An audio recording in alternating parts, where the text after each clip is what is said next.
dans une profonde dépression. Et c'est de là que part notre super fanfiction. On est votre safe place, nos aventures elles sont space. Alors suis cette chanson dans cette super fanfiction.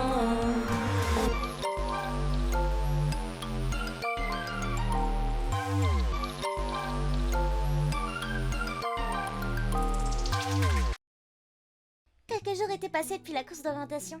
Au final, tout s'était plus ou moins bien passé. Même si Ambre n'avait pas encore payé pour sa tentative de meurtre.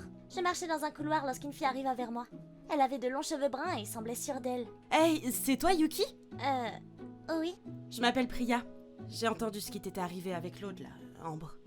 Ça va pas se passer comme ça. On peut pas la laisser martyriser son monde. Il faut qu'on se venge. Se venger? Qu'est-ce qu'elle raconte? J'en déduis que tu ne la portes pas dans ton cœur? Oui, disons que... Ambre est mon ex. Mais quand j'ai vu qui elle était vraiment, à quel point elle s'acharnait et harcelait les nouveaux, je l'ai pas supporté. J'ai dû la confronter et voilà, ça fait 2 semaines, 3 jours, 5 heures et 36 minutes qu'on s'est quittés. Je vois, je suis tellement désolée de ce qui t'est arrivé. D'accord, je veux bien t'aider. Priya avait cours, elle m'a laissé son numéro pour qu'on puisse se recontacter prochainement. Me voilà repartie en direction de mon prochain cours. Je pris place près d'Akane. Tout semblait normal jusqu'à ce que le prof prenne la parole pour une annonce pour le moins inattendue. Chers élèves, je vous prie d'accueillir comme il se doit votre nouvelle camarade, tout droit venue du Japon et fraîchement arrivée en France. Je te laisse te présenter, Eiko. Une jeune fille débarqua derrière la porte, ses cheveux bleus descendaient en cascade sur ses épaules, et une douce odeur de fleurs se dégageait de sa personne. Elle arriva devant la classe. Ohayo gozaimasu, je m'appelle Aiko Oshino. Un blanc s'installa. Tout le monde attendait la suite. Fares finit par se permettre. Vous voulez peut-être détailler un peu ? Aiko se contenta de le dévisager de haut en bas comme s'il n'était qu'un cloporte, puis elle attrapa son sac et se dirigea vers le fond de la classe comme s'il n'avait jamais parlé. Ou pas. Si vous ne voulez pas, c'est pas grave. Bon, reprenons le cours. Je me retournai. Elle s'appelle Oshino? Comme moi? Il faut que je lui parle! La fin du cours fut longue à atteindre. Fares était toujours si ennuyeux. Mais dès que la cloche retentit, je me levai précipitamment pour retrouver Aiko. Aïe! Ça commence à bien faire, Bubugum. C'est vraiment ton hobby de me foncer dedans? Castiel? J'ai pas le temps! Je fonçai à travers les couloirs, le plantant sur place avec Akane. Aiko était introuvable. Voilà plus de 5 minutes que je tournais dans le couloir. Finalement, de retour dans la cour, je crus apercevoir Aiko, en compagnie d'une chevelure blonde que je reconnaissais que trop bien. Je m'approchai d'elle en courant presque. Les filles se retournèrent et Ambre soupira. Qu'est-ce que tu fous ici, toi? Tu crois avoir la permission de venir me parler? Comme si c'était à toi que je voulais parler. Non, je m'en fous de toi, je veux parler à Aiko. Et qu'est-ce que tu lui veux? Tu viens lui dire de se méfier de la méchante Ambre, c'est ça? Tu perds ton temps. Elle est bien moins bête que toi. On est déjà amis, je te signale. Quoi? Tu devrais voir ta tête. Mais bon, ce n'est pas comme si je t'avais pas laissé ta chance. Tu ne l'as juste pas saisie. Tu peux t'en prendre qu'à toi-même. Viens, Aiko, laissons-la, cette loseuse. C'est ma cousine. Tu ne m'avais pas dit ça? Ça remet un peu les choses en question concernant notre amitié, je te signale. Aiko se tourna vers Ambre, le regard le plus dédaigneux qu'elle connaisse, scotché à son visage. Attends, ses yeux étaient devenus rouges? Si tu savais à quel point cela m'indiffère. Puisque c'est comme ça, tu peux te débrouiller toute seule pour essayer de devenir quelqu'un dans ce lycée. Ambre s'en alla en pestant et Aiko se retourna vers moi, me dévisageant un long moment en silence avant de tourner les talons. Attends! Aiko s'arrêta, me tournant toujours le dos. Alors, c'est vrai? C'est toi? Ça doit faire 10 ans qu'on s'est pas vu? Ma mère est morte le mois dernier. Quoi, coupé? Aiko se retourna. Tiens, ses yeux sont redevenus normaux. Elle reprend d'une voix calme. Ce n'est rien. J'ai déménagé avec mon père ici et disons que les affaires ne vont pas pour le mieux. Je suis terriblement désolée, je savais pas. Bref, je me demandais si... Comment dire? Est-ce que tu penses pouvoir m'héberger quelque temps? Le temps que tout se tasse? Oui, bien sûr. La villa d'Akane est suffisamment grande pour 3. Il faut juste lui demander, mais je pense pas qu'elle y verrait d'inconvénient. Après tout, c'est ma meilleure amie. Et oui. Merci beaucoup.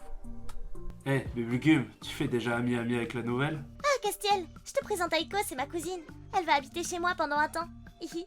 Aiko se retourna très lentement vers Castiel qui venait d'arriver avant de le dévisager à son tour. Oula, enchanté, je crois. Elle a jamais été très bavarde. C'est comme ça depuis qu'on est petite. C'est sûr que comparé à toi... Quel sens de l'humour, XD! Aiko commençait à s'ennuyer dans cette conversation avec peu de sens. Elle s'approcha de Castiel pour s'en aller. Bouge, Wesh, mais non, laisse ta cousine, c'est grave là. Non, hihi, elle est comme ça avec tout le monde, le prend pas personnellement. Aiko soupira avant de s'en aller en me lançant un très vague à ce soir.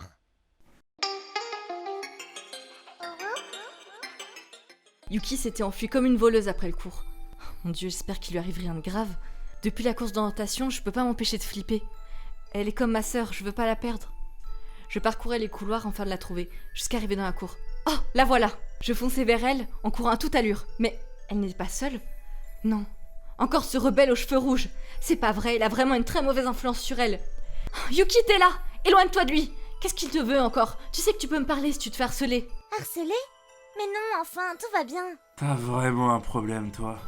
Oh non, elle a le syndrome de Stockholm! Je posais la main sur l'épaule de Yuki. Yuki, te laisse pas avoir, je peux t'aider. C'est très gentil, Akane, mais c'est pas nécessaire, je t'assure. Bref, j'avais quelque chose à te demander de toute façon.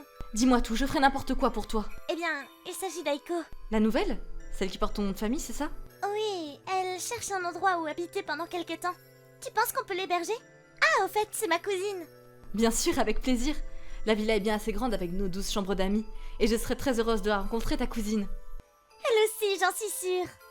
Bon, eh bien, dans ce cas, il faudrait que je prépare sa chambre. Je m'en chargerai ce soir. Merci beaucoup, t'es adorable, Akane. Sur ces mots, je m'en allais, heureuse de cette nouvelle. Je suis très heureuse de rencontrer la famille Yuki, elle qui n'en a plus beaucoup, tout comme moi. C'est comme si on formait une nouvelle famille, tous ensemble.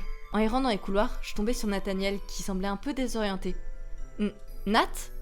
Akane, Désolé, j'ai des choses à faire. Il commence à s'en aller. Mince, est-ce qu'il m'évite?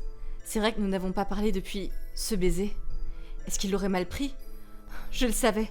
Je suis condamnée à vivre seule et détestée de tous. C'est assez l'explication. Mais je pouvais pas le laisser me détester. Pas lui. Nat, attends!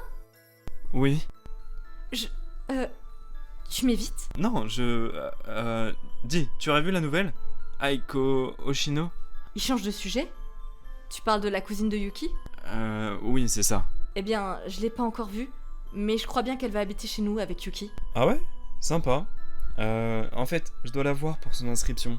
C'est un vrai moulin à se laisser en ce moment au niveau paperasse. Tu dois être content, toi qui adores ça. Eh bien, disons qu'en ce moment, c'est un peu beaucoup. J'aimerais bien souffler un peu. Je peux t'aider à chercher si tu veux. Avec plaisir, ouais.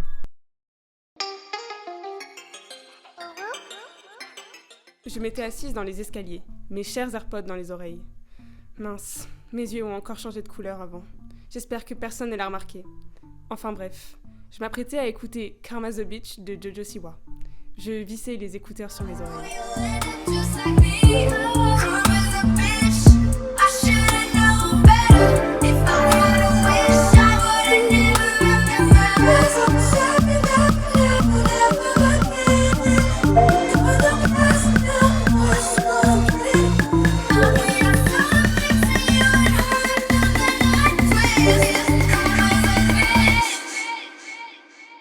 Effectivement, le karma est une bitch, vu tout ce qui m'est arrivé récemment. J'étais à fond dans ma musique quand quelqu'un m'a sorti de ma transe. Excuse-moi, je peux te déranger? Non. Ah c'est que je t'ai vu discuter avec Ambre, alors je voulais savoir, tu la connais? Je relevai les yeux, agacée par la voix. Mais lorsque mon regard se plongea dans le sien, mon cœur loupa un battement. Je me ressaisis instantanément, de peur que la couleur de mes yeux me trahisse, et demanda d'une voix lasse: « Tu es qui ?» Oh, désolée, Priya, enchantée. Alors, tu connais Ambre?